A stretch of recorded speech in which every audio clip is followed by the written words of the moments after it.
What's up, everybody? Welcome back to the Rideshare Hub. My name is Greg Wave. I am your host today. Forgive my little t-shirt shade. It is very, very hot in Phoenix today. We're looking at a 110 degree day, so blocking out the sun in every way I can. In fact, I'm gonna get that visor down too. That might help. So today I'm actually gonna give you guys like more of a breakdown of my story. In the first video, I kind of gave you guys like a 1 minute brief explanation of it, but I'm going to go more into my story because I went from basically using Uber and Lyft to transition careers and being like a crazy full-time driver to where I'm at now, where, you know, I essentially have two different careers that I'm doing very well with, and I still do a little bit of part-time driving, but it's not as big in my life. So I want to talk about that switch and just a lot of the things I've learned along the way. So when I started driving, I was living in Nashville, Tennessee.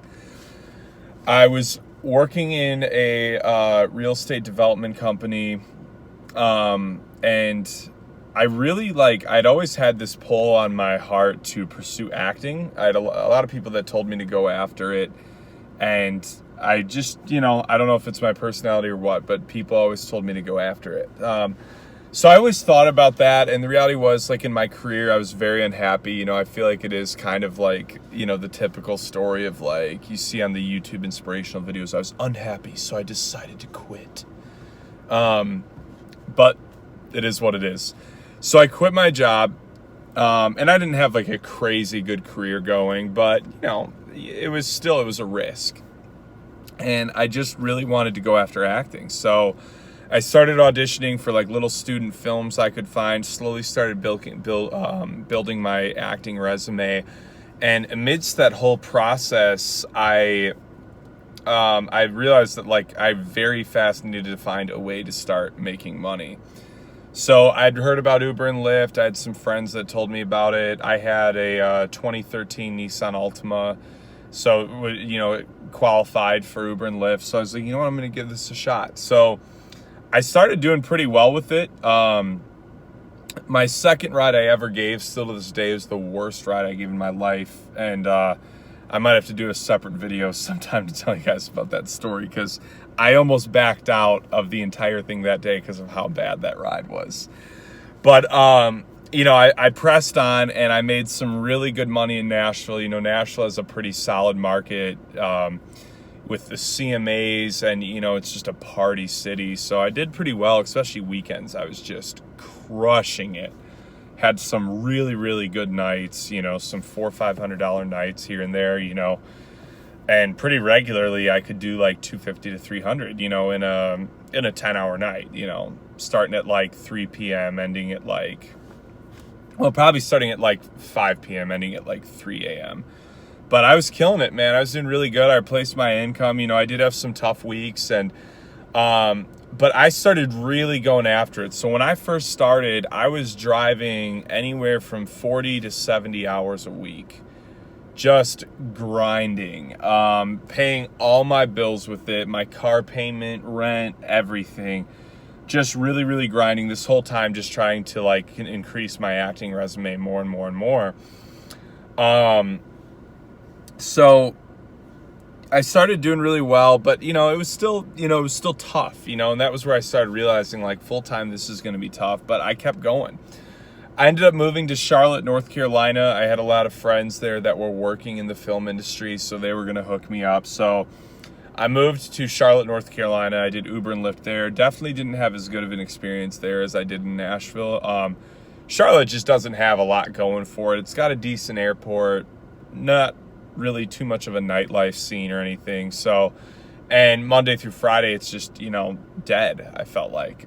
So I didn't do like hideous, like I still was able to take care of myself, but I had that entire year of living in Charlotte was very tight. It was just really, really tough. I was always struggling, and I was getting better acting jobs, but they were taking more time. So I'd have less driving time. And a lot of times these acting gigs don't pay for sometimes 1 or 2 months down the road if it's like a deferred contract. So I had some really tough times. So I did an entire year in Charlotte. I didn't really ever work another job while I was there. I pretty much stayed consistent on just Uber and Lyft the whole time I was there. And, occasionally I'd find like a really good odd job I would do, but it's not like I had a job on the side. I was really just doing acting jobs and driving for Uber and Lyft. And, so yeah, after about a year and a little bit of change, I decided I wanted to move to Phoenix, Arizona. I wanted to be closer to LA, but not in LA. I heard it had a really good market for Uber and Lyft. And in general, for what I do, there's just more stuff going on in Phoenix where I'm at now. So I made the move to Phoenix. I was living with a buddy for a while. I started driving just Lyft and wasn't doing too bad, wasn't doing too good. But then eventually I figured it out and I was really in rhythm. I was doing really, really good. But then what happened was, as I got closer to summertime, it started really slowing down here. So here in Phoenix, the population decreases drastically during the summer. It's too hot for a lot of people. They move. As well as all the college kids go home, and that's a huge presence, especially for your weekend rush. So I wasn't doing as well. So I got a really good sales job that was like a 1099 contractor position where I could do my own hours. And I started doing really well on that. And so my Uber and Lyft hours started going way down because my income was getting pretty much fully replaced by this. And then it was then that I started liking Uber and Lyft more than I ever had in my life. And I realized the biggest reason why was because I didn't have to rely on it. When I relied on it, I got really stressed out really quick. I got so bad about basically breaking all the rules and tips I've shared with you guys because I would just get this like lackadaisical vibe about me where I was like depressed and stressed and like, always scared about not making bills, not being able to pay rent. And a lot of times, like having to do a 14-hour shift the night before something was due to make it happen. And that's the reality. It will always be an unpredictable industry. You really can't guarantee like, I'm going to go out and make $200 each day. You cannot guarantee it. And that's why I have stressed in every video so far, do not do this full time. It's just not good for your mental health, I promise. So yeah, I started doing really well at the new job, and it's the job I'm still currently working. It was also still giving me the freedom to pursue acting jobs. And now when I'm doing it here, it's never stressful. It's almost always enjoyable. The other day, I only made like $40 in like 4 or 5 hours. So like didn't do really that good. You're talking 10 an hour below minimum wage here. But I wasn't, it didn't matter to me because I did everything that I tell you guys to do. In my in-between time, I had like a 30-minute patch. I watched a TV show. I went over some acting lines. So I'm leaving my Uber and Lyft shift. Sorry about that, guys. Feeling like I got a lot done. Feeling like I did something that I enjoyed. Not feeling like I wasted time and leaving going, how the hell am I going to pay rent? How the hell am I going to pay my car? How the hell am I going to do this, do that?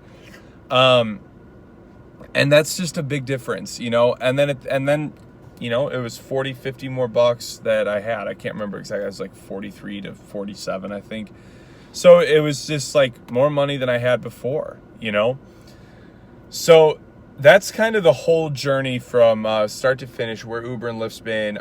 Some other cool things, I've given some really cool rides. I've given rides to 4 NFL players.